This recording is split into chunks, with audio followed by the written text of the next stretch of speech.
अघोर विवाह, एक खौफनाक सौदा।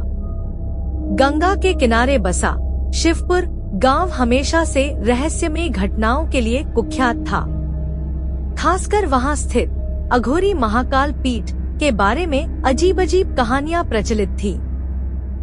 लोगों का कहना था कि रात के अंधेरे में वहां अघोरी साधु किसी अनुष्ठान में लगे रहते और जो भी उनके रास्ते में आता वो वापस नहीं लौटता। गांव के सबसे अमीर जमींदार बलराम चौधरी की बेटी सुमित्रा की शादी तय हुई थी। शादी के कुछ ही दिन बचे थे कि अचानक बलराम के पास एक अजनबी आया।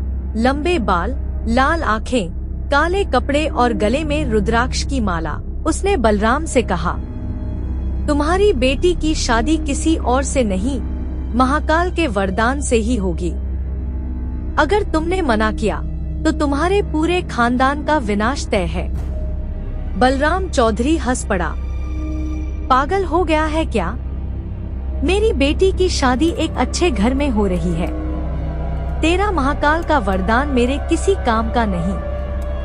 लेकिन वह आदमी मुस्कुराया और बोला, शादी होगी और जिस रात 7 फेरे लिए जाएंगे उसी रात अघोर विवाह भी संपन्न होगा।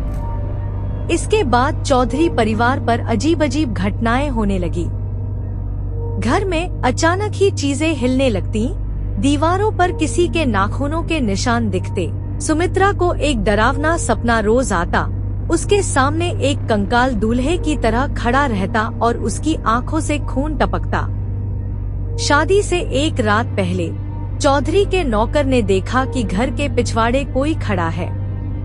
जब उसने पास जाकर देखा तो वहाँ वही अजनबी खड़ा था, मगर अब उसका चेहरा पूरी तरह जला हुआ था और उसकी आंखों से आग निकल रही थी।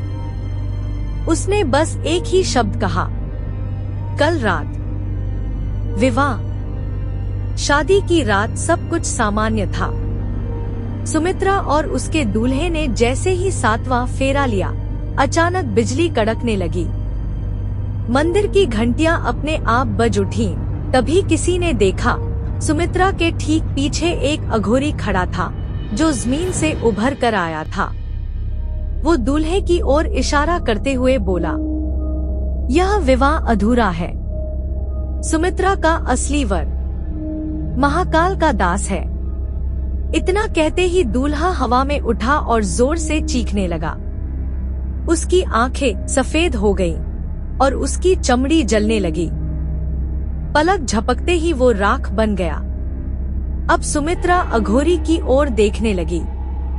उसकी आंखें भय से फटी हुई थी।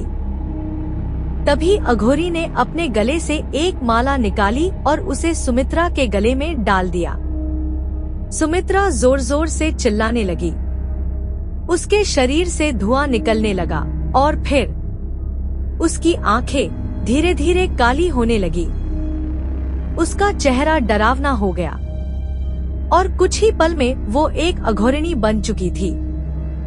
अचानक पूरा मंडप जलने लगा। लोग इधर उधर भागने लगे, मगर सुमित्रा अब इंसान नहीं थी। वह जोर से हंसी और हवा में उड़ गई।